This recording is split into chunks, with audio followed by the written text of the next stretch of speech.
شايك وركز معايا كويس جدا. النهارده هنتكلم عن الاهل النرجسيين. طيب احنا بداية اتكلمنا عن الاشخاص النرجسية اللي هي العادية اللي بره مش من دمك. الاهل النرجسيين بقى اللي عايشين معاك في نفس البيت، سواء ابوك امك اخوك اختك. تعرفهم ازاي وتتعامل معاهم ازاي؟ لان دول انت قاعد معاهم، مولود معاهم وبتتربى معاهم، ونفسك هنا بتتبرمج تبع دماغهم. الموضوع هنا في حياة أي شخص إن هو بيعتمد إن أبوه أو أمه مصدر الأمان بالنسبة له. يعني إيه؟ الرأي اللي هم يقولوه هو صح، فبيمشي تلقائيا. ده أبوك أو أمك هيغشك أو هيأذيك؟ لأ. فالعيل بيكبر تبع دماغ أهله سواء أبوه أو أمه، وبيمشي بيها على إن هو الصح. ده هو اللي مخلفه أو أمه اللي مخلفاه.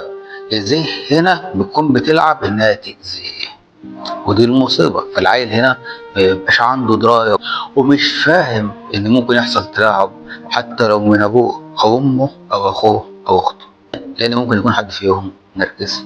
طيب إزاي تعرف إن أبوك نرجسي؟ طيب هو في أسلوب معين إحنا أغلب الأبهات بتعمله، بتحاول دايما إيه توعي عيالها وتشجعهم، لكن أسلوب التشجيع هنا بيختلف. تمام.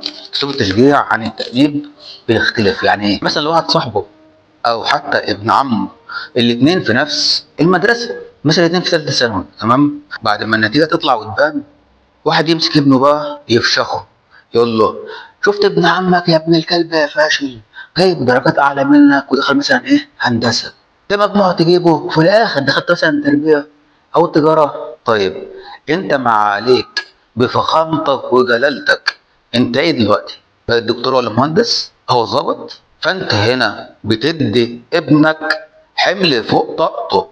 لو الموضوع سهل كده كنت اعمله انت يا سيدي. لو كان نصيبك تخش طب او هندسه كنت تخش انت، او لو كان نصيبك تبقى حاجه وتجيب مجموع اعلى كنت تخش انت. بس ما تمسكش الولا تأنبه وتهلكه وتدمره نفسي ويشيل من صاحبه اللي انت بتقارنه بيه. ده عليه لا النرجسيه، بيلعبوا على التدمير النفسي بتاع العيال من خلال بيقارنوهم وبيأنبوهم على حاجة ملهمش إيد فيها نهائي، لأنهم هنا ما بيؤمنوش بحاجة اسمها إيه؟ القدر. نرجسين بيلغوا تماما. طيب أنت تقول لي طيب ما إحنا أغلبنا بيعمل كده. لا، أسلوب النصح والتوعية بيفرق.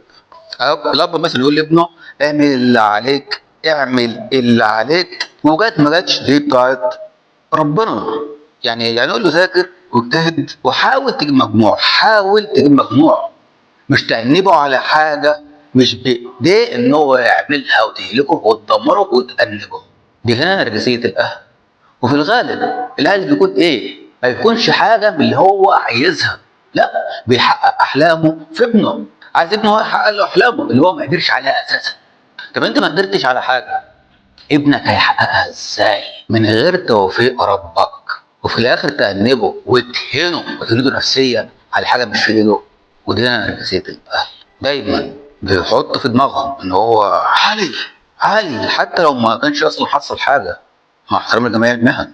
فهنا بيأنب وبيعذب في ابنه وبيقارنه بغيره وبيهلكه وبيهينه على حاجه مش في ايديه. وده اوسخ اسلوب في التعامل النفسي من الاهل. تاني حاجة، العيل أما بيغلط، فاحنا هنا قلنا الفرق بين أسلوب النصح بيفرق ازاي. واحد بيهين وبيحقر وبيأنب عياله على حاجة مش في ايديهم، واحد تاني بيتبع أسلوب النصح والإرشاد بطريقة تانية مختلفة تماما.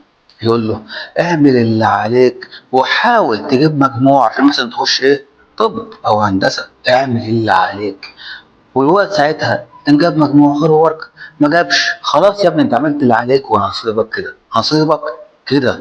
مش يبقى زي الحشره يقعد يهينه ويأنبه على حاجه ملوش ذنب فيها. دي هنا نرجسيه الاهل اللي تثبت لك ان ابوك نرجسي بنسبه 90%. طيب الام النرجسيه تعرفها ازاي؟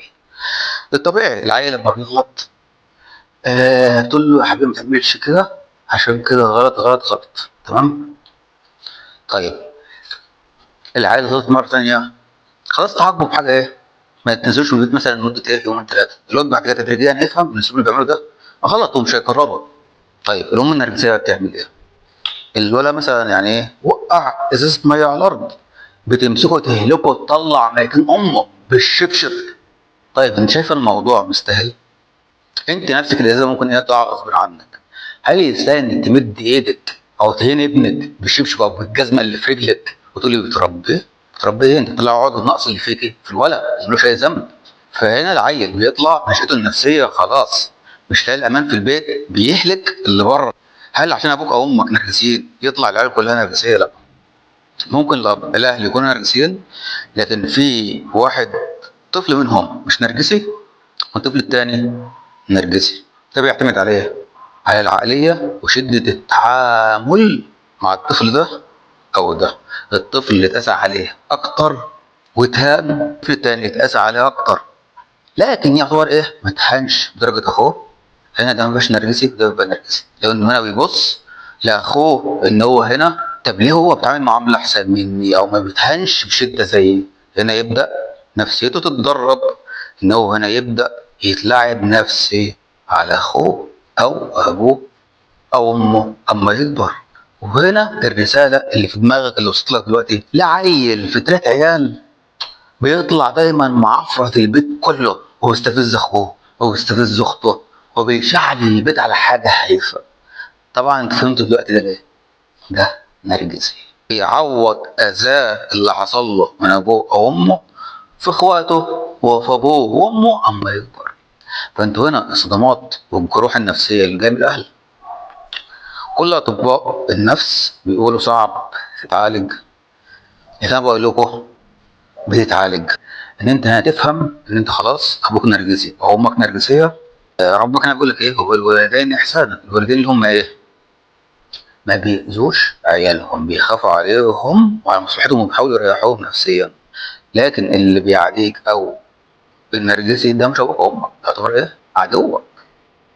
قال لك الوالدين احسان. الوالدين هم ابوك امك. ابوك وامك مش مجرد ايه خلفوك وربوك وبيوك نفسي، لا، بيحتووك.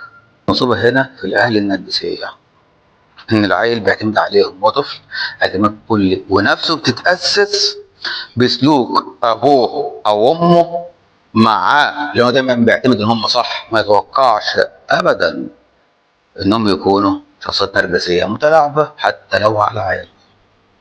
طبعا نفس والمعلومات النفسيه دي طبعا ده ما كنتش تتوقعها قبل كده قبل ما اخش في مجال علم النفس واليوتيوب وبدات افتح عينيكم وليه دايما خلافاتكم بتزيد مع الاهل، وليه دايما الاهل دايما بيعملوا حاجات عكس ما انتوا عايزين. لا هو مش شرط عكس ما انتوا عايزين يبقى هم غلط، لا، يمكن يكون من وجهه نظرهم ان هم صح فعلا، يمكن يكونوا هم صح اللي انت مش عارف، لا، لكن بشكل دائم ومتكرر يعملوا عكس رغبتكم في الحاجه اللي بتريحكم. فالمصيبه هنا في الاهل النرجسيين بيدمروا عيالهم. فالعيال بتطلع هنا نفسيتها متدمره فالطبيعي وتخرج تتعامل مع العالم الخارجي ما لقيتش الامان جوه هتلاقي بره. اكيد بيتصدم النرجسيين وبتهلك وبتدمر نفسيا لان هنا الاساس النفسي ما لقيتوش من جوه البيئه اللي المفروض كانت تحتويها. فنرجسيه الاهل خطره جدا. تتعامل ازاي مع ابوك او امك او حد من عيلتك؟ حاول تتجاهل تصرفاته او سلوكه اللي بيحاول يستفزك بيه. يعني من الاخر عود نفسك ان اللي قدامك ده عبيط اهبل. حتى لو اخوك اختك ابوك امك حط في دماغك ان هو مختل نفسيا لو بيحاول يستفزك، لو قررت ان هو بيحاول يستفزك وهو نرجسي فعلا حط في دماغك ليس على المريض حرج. يعني فك لو من هنا خلاص طلع ناحيه تانيه تعبان. ما تاخدش كل حاجه على اعصابك ولا تحاول تعدل سلوكه ولا تقول الموضوع ده بيأذيني مش بيأذيني. النرجسيين ما بتعدلوش نهائي حتى لو ابوك او امك هيشوف الاسلوب ده بيضايقك هيستمر فيه ويهلكك ويدمرك. دايما اتعامل مع اللي قدامك او اي سلوك سلبي على ان الشخص اللي قدامك مريض. تدريجيا واحده واحده هتاخد اي سلوك سلبي بصدره راح يأثر فيك هيبقى بقدر بسيط جدا مش الدرجه اللي انت ايه تشيط.